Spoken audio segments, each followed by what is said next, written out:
circling back Name to them. one of... What was that? I was going to say name drop and name mention, but I said name them.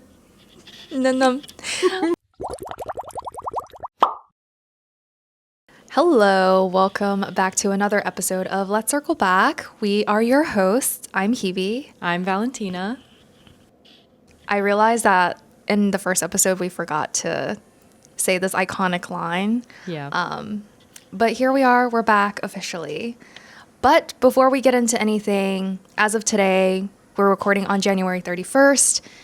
And to the extent that we're able to do so, we want to take a moment to acknowledge what is currently happening in this country, as well as all the communities that are being impacted by recent events. I don't know how explicit we can be, but no? That's good. That's good. We just wanted to make sure we put it out there. I think rough transition, but today's episode is going to be an extended conversation about boredom, overstimulation, both of those in the context of the digital age. But as always, before we start, this is your friendly reminder that this podcast is not corporate affiliated and all opinions are our own. Okay, let's kick it off. So, as Valentina mentioned, we're circling back to one of... What was that? I was going to say name drop and name mention, but I said name them. No, we're going back to the ins and outs of 2026. In particular, what we think is an in, and that is people going offline. So I feel like beginning this year, or at least when people start talking about 2025 resolutions, words like a digital detox or going offline or becoming more analog is becoming like, I guess, new phrases and words people love saying. So I thought this would be worth kind of diving into now that we're starting the year off strong. Yeah, I think both of us have some form of that in our New Year's goals or missions. I mean, I specifically said I want to pick up an analog hobby. So I'm a sheep in this case. I'm following the trend. Okay. I'm going to kick it off by talking about boredom because when I was thinking about this, I was reflecting on the fact that it's really hard to feel bored these days, which is a crazy thing to say because it's such a common emotion. But we have so much free, easily accessible entertainment at our fingertips, literally with our phones or iPads or computers or just the internet in general. Gen Z is becoming increasingly bored, despite the fact that, there's more than 20 million videos uploaded to YouTube every day. That means that if you watched YouTube nonstop forever, you wouldn't even catch up to like one day's worth of videos. So there's just so much. And despite all that, we're not entertained anymore. We're just mind empty, no thoughts. I kind of feel that on weekends. Sometimes I would come back to reality after like an hour of social media scrolling and I just sit there thinking, okay, what do I do next? I do feel like, I'm not saying that I'm bored. I think my life is pretty colorful, but there are definitely moments where you feel a little bit more hollow, that you're unsure of, okay, what did I get out of today, if anything at all? And I feel like that really prompted a question in my head is, how did I live my life prior to social media, prior to all these YouTube videos getting uploaded every day? I feel like for me, okay, I'm going to start with the beginning of social media and then work backwards. The early days of Instagram for me, there was no like For You page or Explore page. I used to post like memes and games on my feed to interact with my friends. Like social media was really just a vessel for keeping in touch with people. And before that, I did so much reading. I played like imagination games with my friends and with my brother. Okay, this is going back a while. Okay, I wasn't like 14 playing this. It was like closer to 10 or so. But you pretend you're in the Avatar, the Last Airbender universe, and you just move around your house like this, and you get into fights. So like kind of like play family. Yes. Play pretend, imagination, running wild. I feel like hide and seek. Yes, like games. It's like being in theater class, but all the time. and things were fun. Yeah. Wow. And I'm also thinking like now when I have nothing to do, I kind of fill my void with just opening Netflix or some streaming service and pick out a show. But before, you didn't really have that choice. It's like whatever was on TV. And if you're lucky, whatever TV show you're following happens to upload a new episode that day. Otherwise, you're probably not on TV, not on the internet. You're just playing around the house. But now it's like, oh, my favorite show hasn't uploaded a new episode. Let me move on to the next show. That brings up such a crazy memory for me because I remember like making plans with my brother to eat dinner really fast so that we'd catch the next episode of whatever we really liked on Disney or Nickelodeon. I haven't done that in so long. Other than maybe tuning into basketball games, which has been a recent thing for me over the past half year. Mm-hmm. I haven't waited for a TV airing in so long. That's crazy. And we survived that. Yeah. We survived not having to watch a show every single minute of our lives. And we turned out pretty good, I feel like. So maybe there's something to learn from that. For sure. Do you want to give a quick psychology crash course on boredom? Yes, you guys know Hebe and I love to pretend that we did a lot of psychology study in college when in reality it was maybe, 2 or 3 classes for each of us? The NIH defines boredom as a state of mind characterized by a lack of interest, stimulation, or challenge. It's a subjective experience that can manifest in a variety of ways, including restlessness, apathy, and disinterest. Now, isn't it interesting that the definition of boredom includes a lack of stimulation, but right now, we have nothing but constant stimulation from our phones? Makes you think, doesn't it? That's a little spoiler alert for the rest of this episode. Yeah. But what I find really interesting is when Valentina put all this research on boredom on here, it highlights that boredom is beneficial and is very normal to the development of a person. But it's the way that you go about after becoming bored that I feel like is contributing to this problem that we have today. Because I'm just thinking about, again, going back to my childhood. When I'm bored, I go back and reread a book that I really like. I would nag my grandma to play a game with me or something. But now I feel like the default next move is to go on your phone. Yeah. That's it. I was thinking about that too. Like, the way I used to fill my time would be if I was by myself, especially. Like, I used to play the crossword. Like, I used to have books of crosswords or different word or mind games or riddles that I actually used. And physical toys, like Lego, maybe not Lego specifically, but more things like that that helped me pass the time instead of picking up my phone every second that there's a moment of silence and getting however many bursts of dopamine automatically in my brain.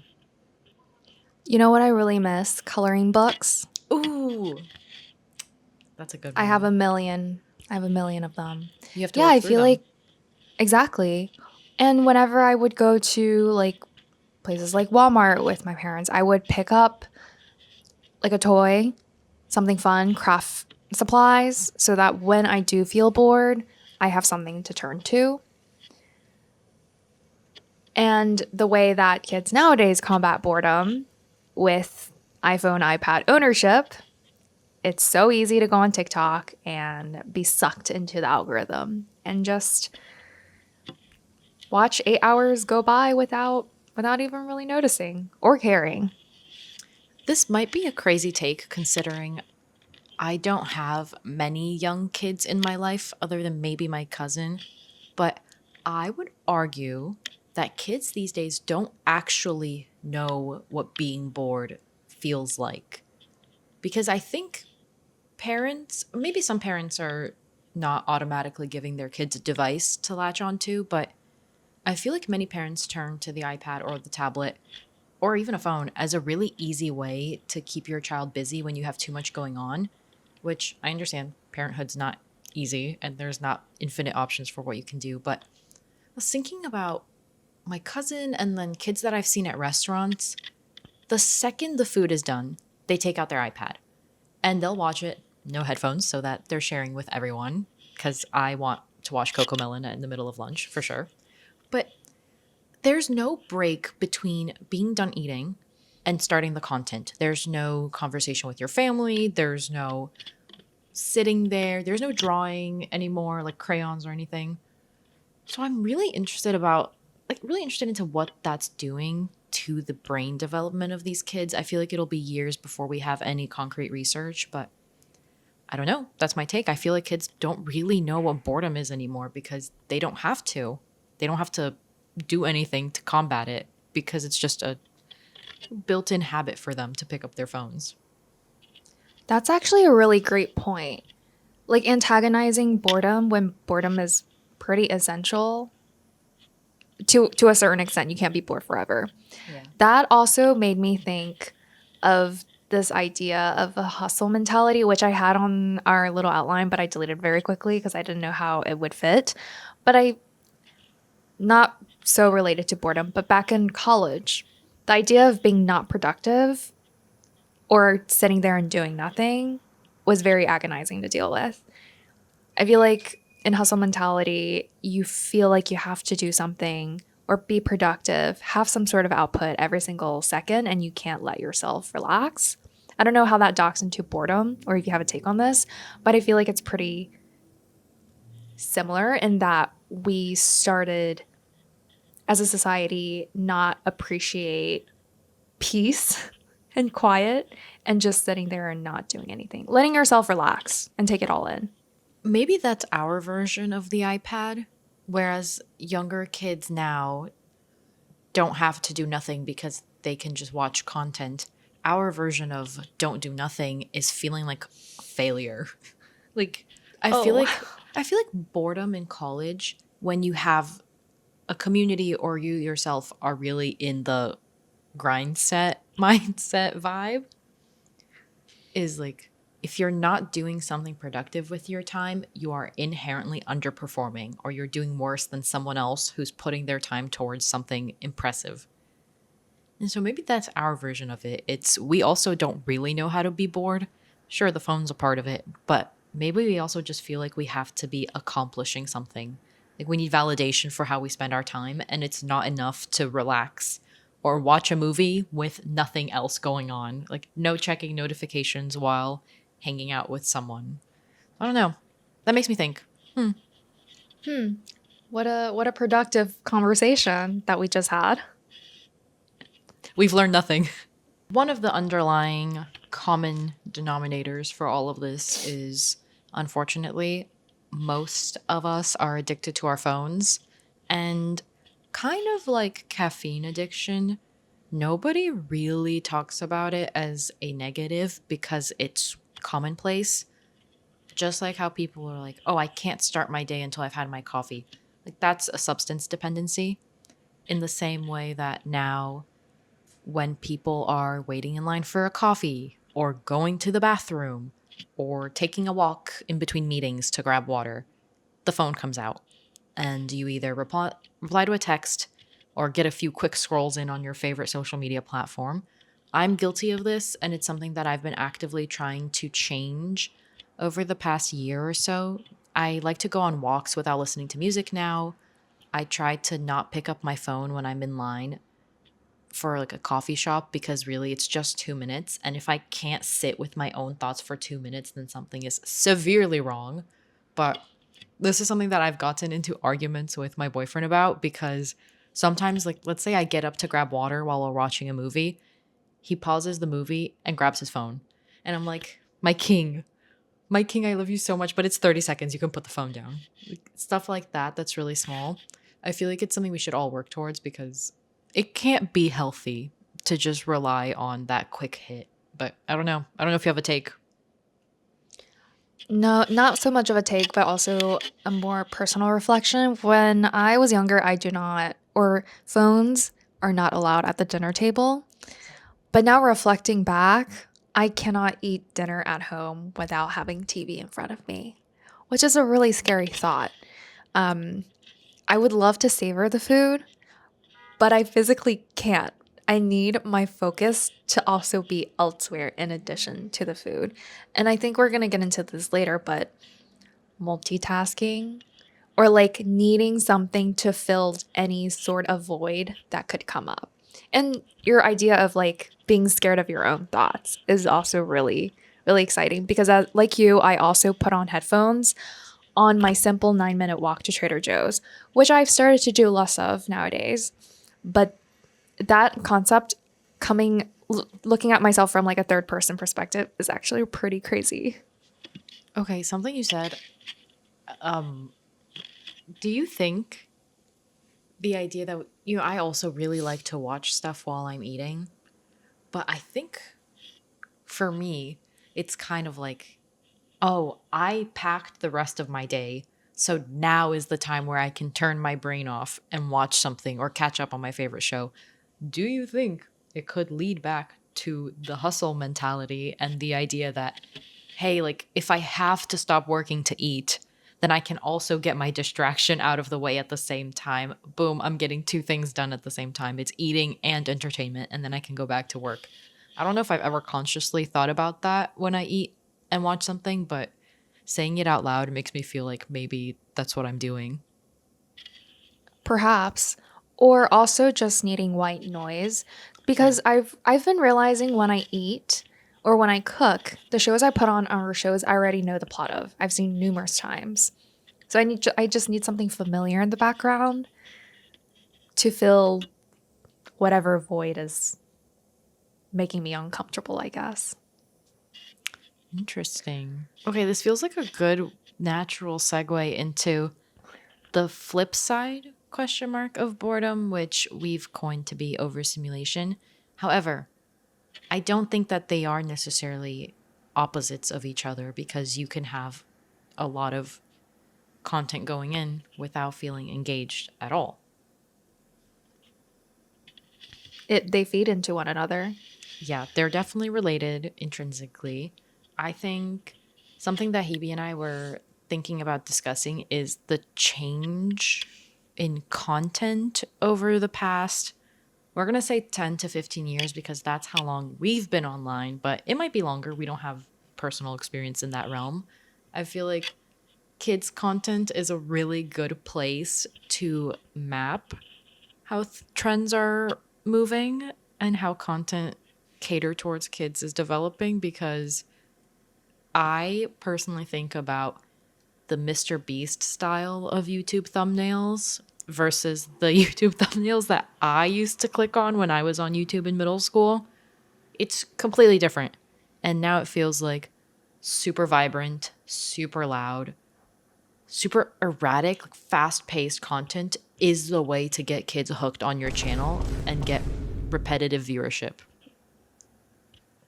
Sorry, it's just me making loud sound effects in the background visually. Maybe I can edit something in.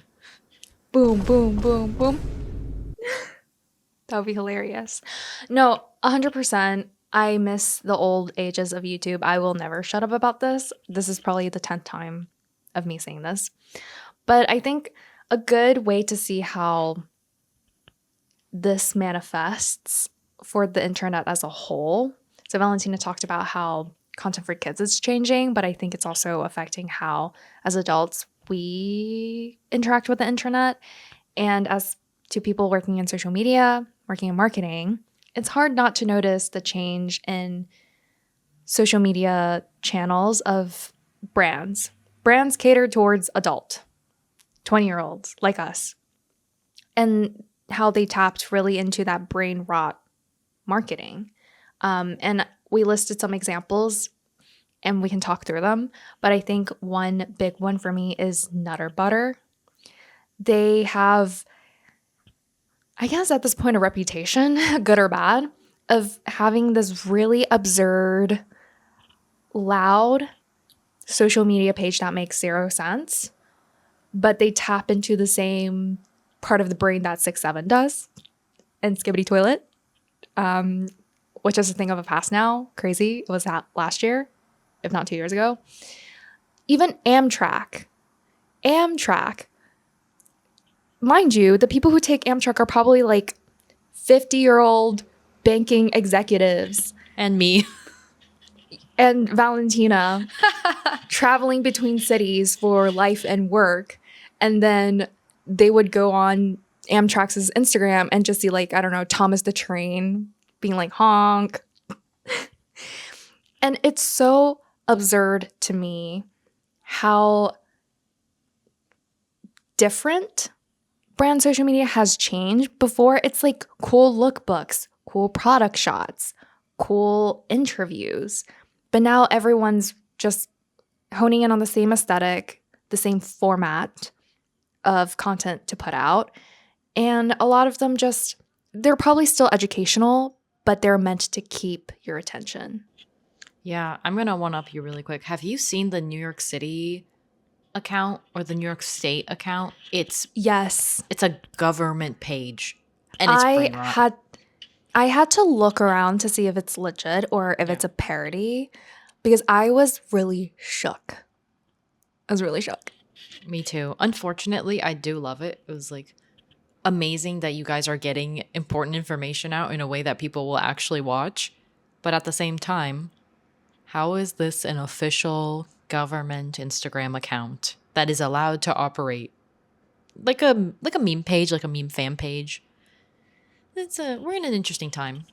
Yeah, it's not like we're criticizing our brands put out these type of content. It's good content. It holds the attention. I think it's the trend as a whole that's really bamboozling, especially compared to like 10 years ago. On that topic, do we want to talk about content we personally miss seeing? Yes. Are you particularly passionate about this? You can go first. No, not really. Okay. Well, something I really enjoy, well, past tense, enjoyed on YouTube in particular. I don't know if you ever watched Jenna Marbles, but A little I feel bit, like yeah. she had minimally edited, really long videos of herself doing unserious, like silly things. Like one time she bedazzled her entire face with rhinestones. And it's just, maybe it's chaotic, but it's one video. It's like her talking to the camera the whole time doing this thing instead of I trapped 500 people on one island and the last one to kill someone else gets $1 million. It's like, okay. It was much slower. It was funny and it was very straightforward.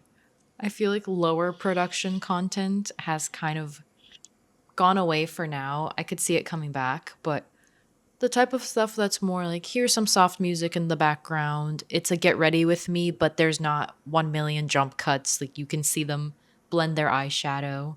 I feel like things like that have a special place in my heart. The lack of timestamps, probably. Yes. No structure, no formulaic placement of random sound effects, random, like, you have to capture content by the first minute or something. I also miss those type of content. I'm just thinking about like Ryan Higa.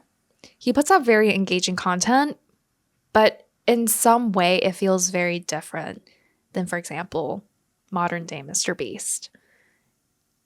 I don't know how to describe it exactly, but I think content that requires the brain. Yeah, it's like there's no fast-paced captions bursting out of the screen. There's no screaming at you to hold your attention.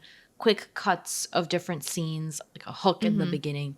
It was just more like comedy sketch style materials that we were able to watch more in peace. Wow, I do miss those actually, thinking about it. Yeah. Yeah. And I think something else that we were chatting about right before hitting the record button is we've been on the internet for quite a bit, and I won't say my screen time today differs too drastically from my screen time when I first got my iPad and computer. But I also think it's what I'm doing on the internet that makes a really big difference. For me personally, the internet back then was very creative. I was balls deep into Wattpad. I used to be a fiction writer.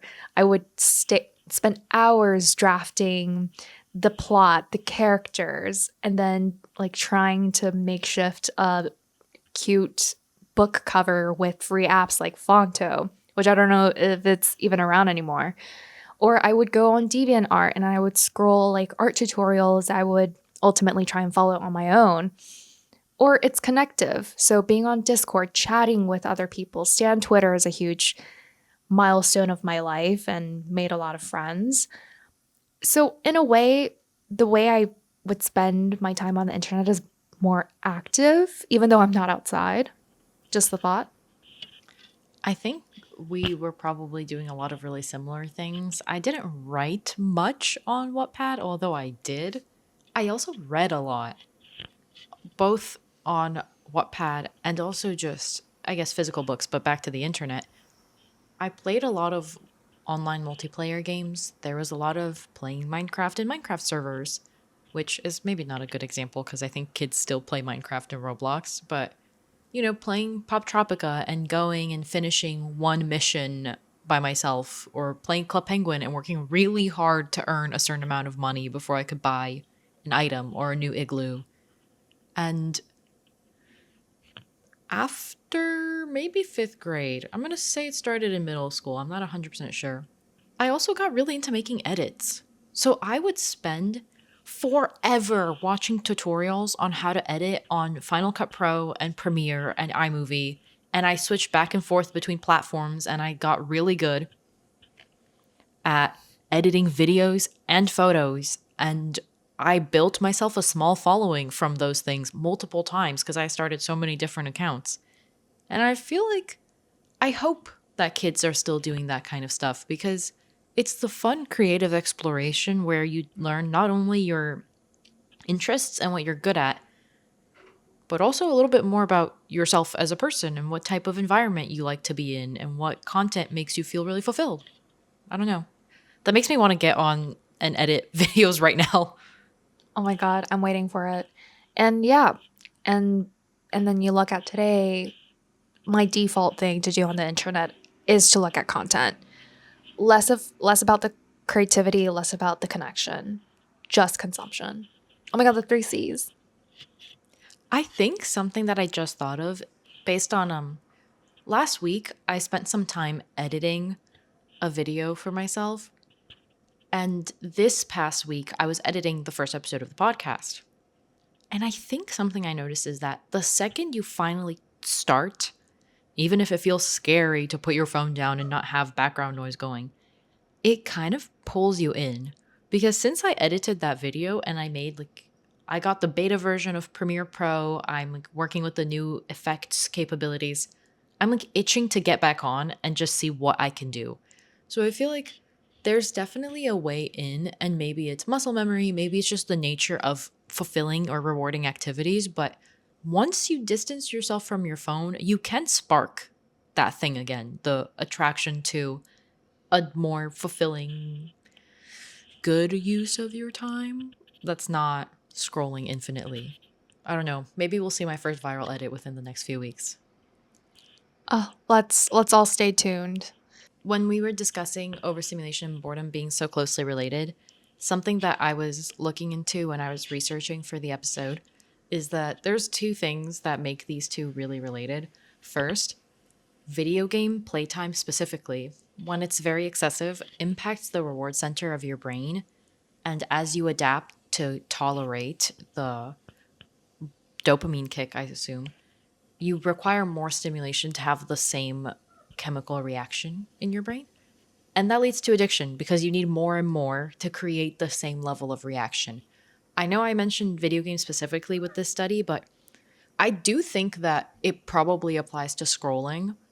One scroll isn't enough. You need to be able to keep scrolling. Or maybe that's why people who become influencers get so addicted to seeing their number counts go up, because it's not enough to get 100 likes. Then you need 150 and then 300 and then 1,000 to just keep feeding that part of your brain that's like emitting the happy hormones. It's like, yay, I did something right.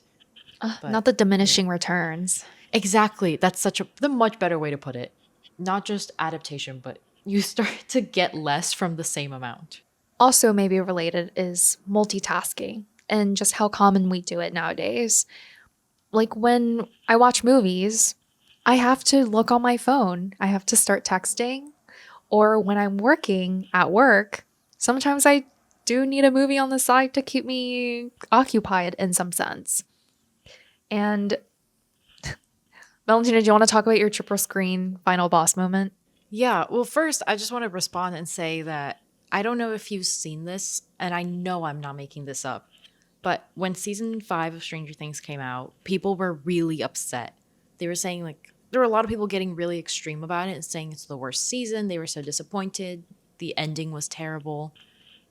But I saw somewhere that it's just like a thing. Netflix shows now have to be laundry appropriate or laundry friendly, aka if you're putting a show on in the background or you're scrolling on your phone, everything that you hear needs to make it really clear and easy to follow along. Otherwise, you're not going to keep watching because you lose the plot. Was this part of the conversation about Netflix's a CEO or something talking about how theaters shouldn't be a thing in the future, and that I I don't know if I'm making this allegedly. Let me put allegedly right here, right here. And then part of the whole conversation is about making shows and movies more formulaic, that you need to draw them in by the 5th minute mark or else they're not going to watch it.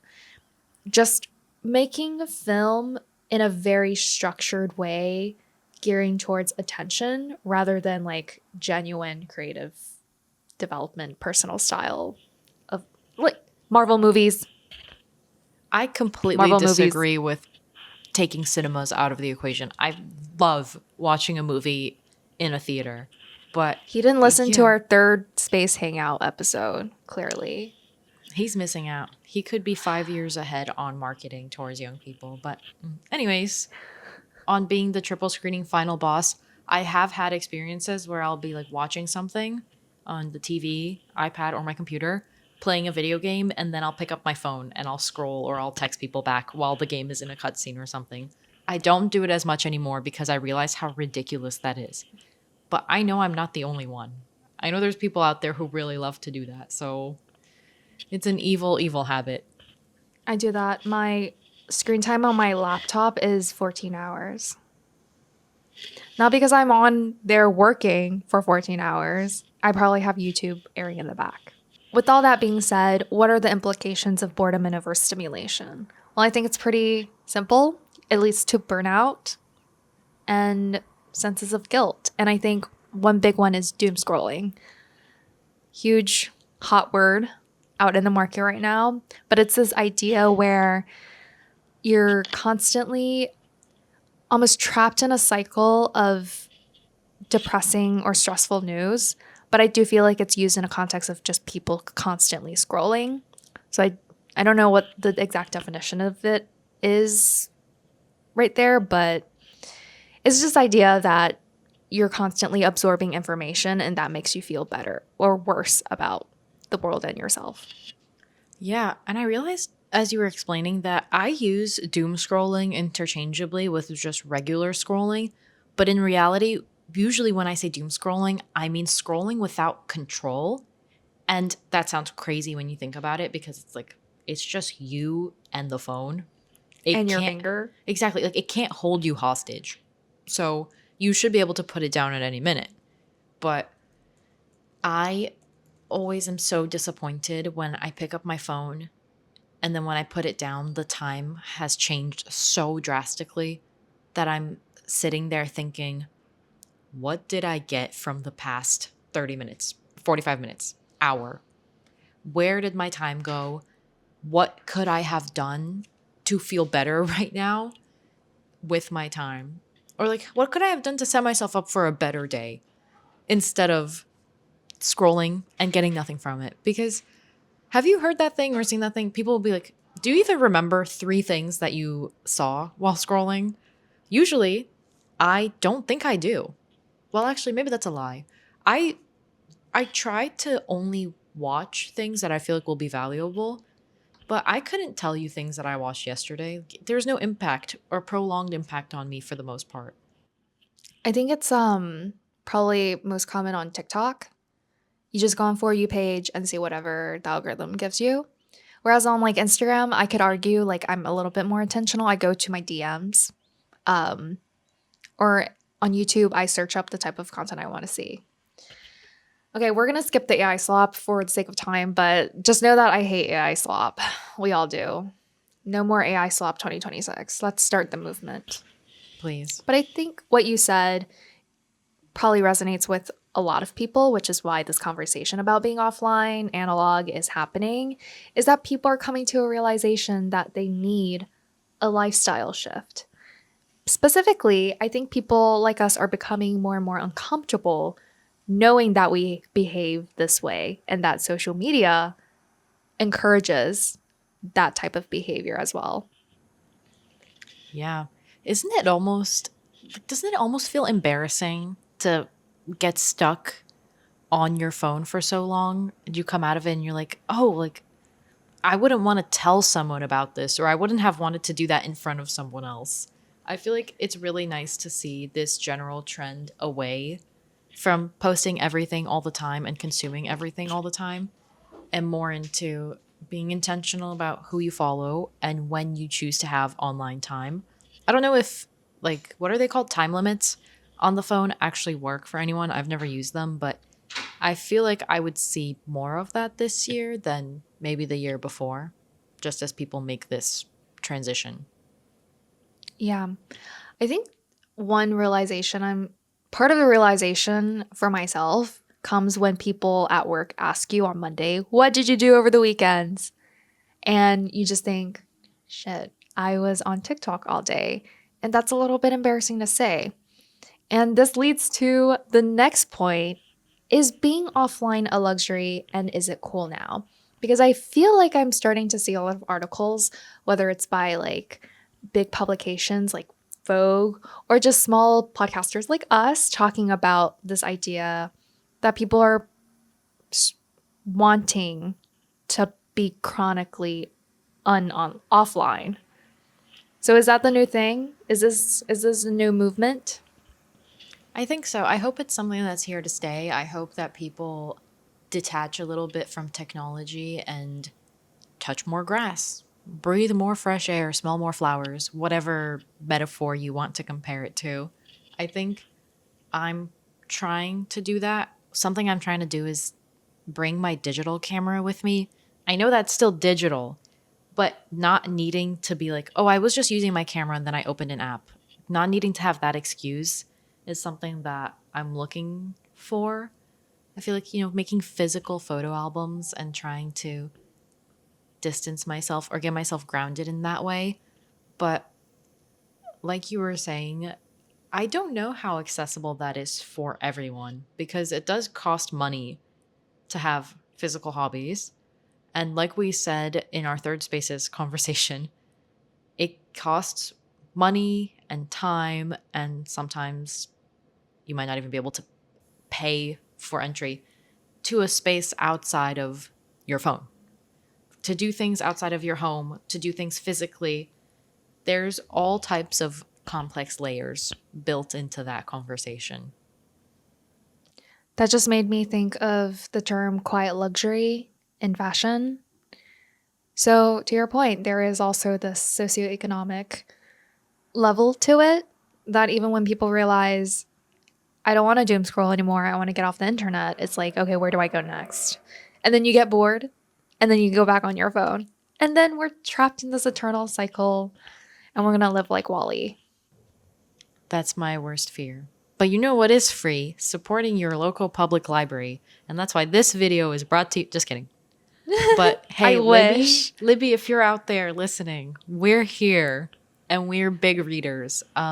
Guys, if you are listening, reading is free if you use your public resources. And that's a good place to end it and encourage people to get outside if they can and take a break from your scrolling or your music or your show or anything. From TikTok, delete it. They're selling Low our key. data. Allegedly. Allegedly. Allegedly. But thank you so much for tuning in to another episode of Let's Circle Back. Consider following us on Instagram, LinkedIn, and also now subscribe, comment, and like our YouTube channel and turn on that. I always wanted to say this, turn on that notification button for the latest upload. We've been your host. I'm Hebe. I'm Valentina. And see you next time. Bye.